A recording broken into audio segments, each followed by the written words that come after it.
ये वसीला दलील जे कुफे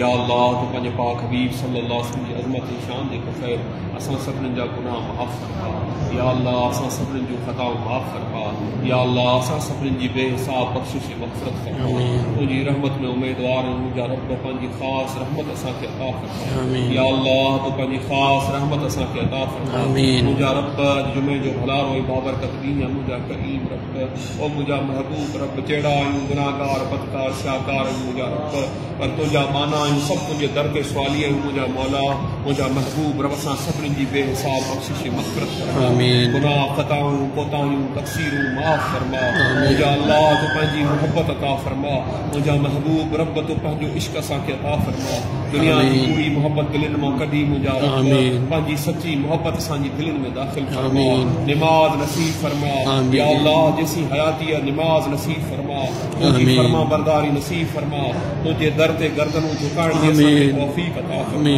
असांखे निमाज़ सां ऐं तुंहिंजे ज़िक्र सां मोहब्बत अता फरमा हज़रत ख़्वाजगान नक्शबंदी जी तवज्जो अता फरमा उन्हनि जा या अल्लाह फ़यूज़ात अता फरमा उन्हनि जी ग़ुलामी सच्ची असांखे अता फरमा मुंहिंजा रब मुंहिंजा महबूब रब जेके बीमार आहिनि असांजा मिट माइट अबो अम्मा तमामु मरीज़नि बीमारनि जा दर्द मर्ज़ तकलीफ़ूं बीमारियूं दूर फरमा जेके बि हिते हली आया आहिनि बीमार मरीज़ मुंहिंजा रब उन्हनि जूं बीमारियूं तकलीफ़ूं दूर फरमा उन्हनि जा दर्द मर्ज़ तकलीफ़ूं दूर करे सभिनीनि खे वॾी हयाती वॾी उमिरि अता फरमा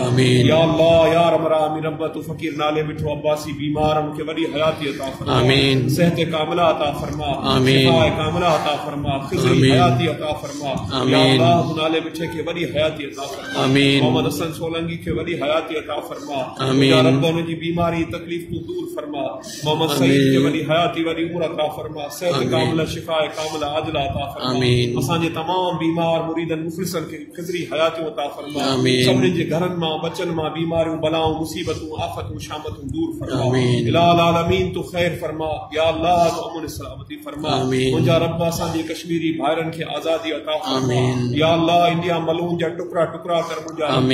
इंडिया के तोड़े उनके टुकर टुकर कर उन ज़ालिम जो कद भंज मनूस हिंदू इंडिया जो कंद भंज मुंहिंजा अल्लाह असांजे कश्मीरी मज़लूम मुस्लमान भाइरनि जी मदद फरमा उन्हनि जी दस्तगीरी फरमा ज़ुल्म सितम के दूर फरमा मुंहिंजा रब तो खैर फरमा उन्हनि ना अमन फरमा उन्हनि ना सलामती फरमा पाकिस्तान जी या अल्लाह तो हिफाज़त फरमा पाकिस्तान जी हिफाज़त फरमा या अल्लाह तबाकुन मीअन का बोलन का तूफानन का असांखे पनाह अता फरमा रहम फरमा करम फरमा तुंहिंजी मखलूक आहियूं मुंहिंजा रब तो रहम फरमा करम फरमा सभिनी जी घरनि ना माल ना बचन ना रोज़ी ना बनिन पोखन ॿारनि ना खैर फरमा कारोबार ना खैर फरमा अमन फरमा सलामती फरमा जेके दिली मुरादूं खणी दर ते आया तुंहिंजा ही बाना सभिनी जा बेड़ा पार फरमा या अल्लाह सभिनी दा खैर फरमा अमन सलामती फरमा असांजी मस्जिद शरीफ जल्द अज जल्द या अल्लाह पाए तकमील ते पहुंचा सुणी बेहतरीन मस्जिद जल्द अज जल्द पाए तकमील ते पहुंचा तो रब तो मदद ऐं दस्तगीरी असांजी फरमा इन खानकाह खे इन हमेशा ता क़यामत रुशद हिदायत जो मरकज़ बना मुर्शिद करीम क़यूम जहान जे फैज़ सां हज़रत ख़्वाजगान जी तवज्जो सां इन खानकाह खे हमेशा आबाद फरमा इन खानकाह खे आबाद कंदड़नि खे उन्हनि जे घरनि खे बचनि खे आबाद फरमा रहम फरमा मुंहिंजा रब करम फरमा या अल्लाह असांजो ख़ात्मो ईमान इस्लाम ऐं कलम तय्यब ते फरमा खैर फरमा अमन फरमा सलामती फरमा व सल्लल्लाहु तआला अला हबीबी व खैर ख़ल्क़ी सय्यदना व मौलाना